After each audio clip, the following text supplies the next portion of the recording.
Okay, so I have one more chord I want to show you, and this one's a little more complicated, but it's a very nice chord. It has a nice sound to it. So, and it's also a big part of a lot of songs, and it's got a very happy feeling to it. So, it's the D major chord.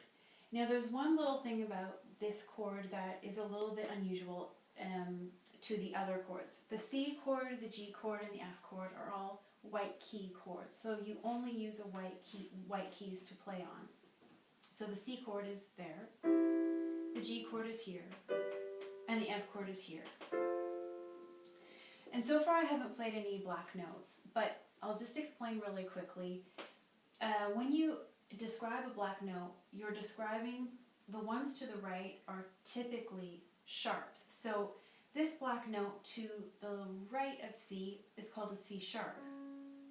However, if you're playing in another key, which is another concept that it's not tricky, but I'll just explain. The key to the left of D is called a D flat.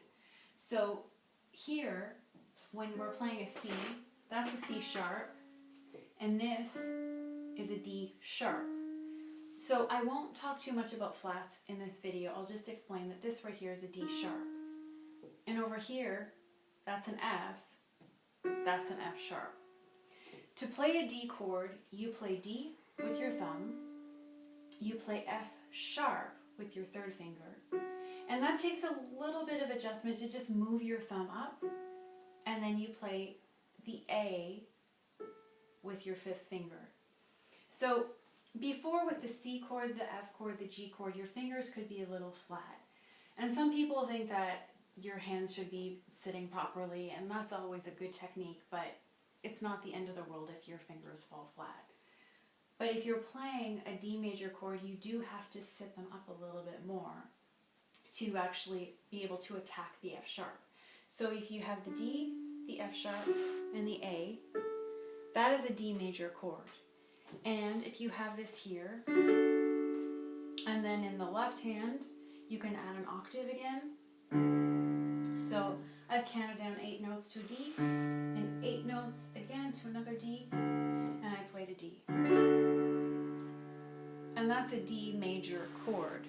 So if you play that chord, there's a G chord, F chord, C chord, and that's a D chord.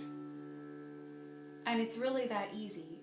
So those are all what some people call happy chords, but you can make a million songs out of working around with these chords and combining them in different ways. So that is a D major chord. It's the first chord I'm showing you with a black note in it, which is called an F sharp.